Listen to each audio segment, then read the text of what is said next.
ناظرین، جب کوئی انسان اس دنیا سے چلا جاتا ہے تو پھر اس کے جو عزیز و اقارب ہوتے ہیں، جو اس کے چاہنے والے ہوتے ہیں، اس کی چیزوں کو دیکھ دیکھ کر روتے ہیں، اس کی چیزوں کو دیکھ کر اپنا غم مناتے ہیں۔ عامر لیاقت صاحب نے اپنی بہت ساری چیزیں چھوڑی ہوں گی، اور انہی میں سے ایک یہ میرے پیچھے کھڑی ان کی کار بھی ہے، یہ پراڈو، جسے وہ استعمال کرتے تھے، اور آج یہ ان کے گھر کے باہر موجود ہے، اور اس کا مالک چلا گیا ہے لیکن یہ یہاں پر کھڑی ہے۔ عامر لیاقت صاحب یہی کار استعمال کیا کرتے تھے، اور اس کے علاوہ ان کے پاس ایک ویگو ڈالا بھی تھا، جو کہ مجھے یہاں پر بتایا گیا کہ وہ اس وقت اسلام آباد میں کھڑا ہے، لیکن یہاں پر جو کار وہ استعمال کرتے تھے وہ یہ پراڈو ہے، اور یہ بلٹ پروف ہے، اور اسی کو وہ استعمال کرتے تھے۔ بلٹ پروف انہوں نے اس لیے کروائی ہوئی تھی کہ سیکیورٹی کے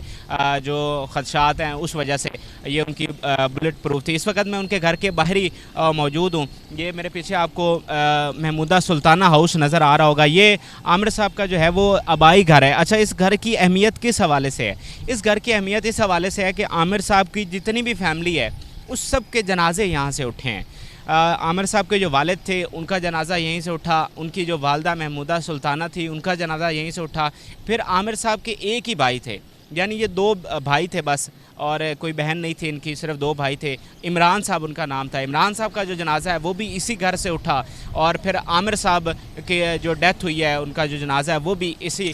گھر سے اٹھا ہے۔ تو اس گھر سے عامر صاحب کو، عامر لیاقت مرحوم صاحب کو بڑی خاص محبت تھی، اور وہ محبت اس قدر تھی کہ وہ اس گھر کو چھوڑ کر کبھی نہیں گئے۔ جب وہ جیو پہ کام کر رہے تھے یا پھر منسٹر بنے مشرف دور میں، تب وہ یہاں ڈیفینس میں شفٹ ضرور ہوئے تھے، لیکن ان کا جو مستقل رہائش تھی وہ اسی گھر میں تھی، اور ان کی اپنی پوری جو زندگی ہے وہ اسی گھر میں گزری ہے، کیونکہ اس گھر سے انہیں خاص محبت تھی۔ ان کے والدین کا گھر تھا اور والدین سے ان کو خاص محبت تھی، تو اس محبت کے نسبت سے انہوں نے کبھی اس گھر کو چھوڑا نہیں ہے۔ اور آپ کو بتا دوں کہ جو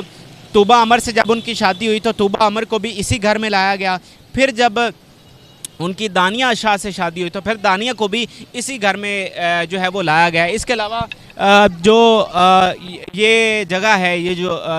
یہ علاقہ ہے، یہ جو عامر صاحب جہاں سے الیکشن جیتے تھے یہ وہی علاقہ ہے، یہ ان کا وہی حلقہ ہے کراچی کا جہاں سے وہ الیکشن جیتے تھے۔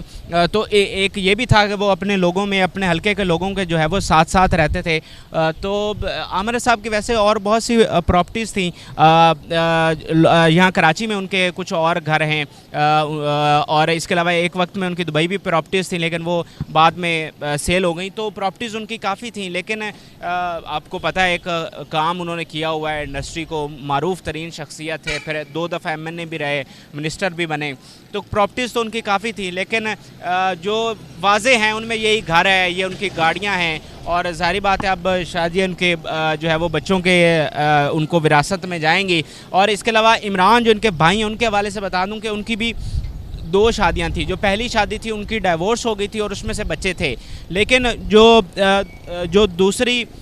پھر انہوں نے دوسری شادی کی، اور جو ان کی دوسری وائف ہے وہ بھی اسی گھر میں رہتی ہے، لیکن اس سے ان کی کوئی اولاد نہیں ہے۔ تو جو سمجھ لیں کہ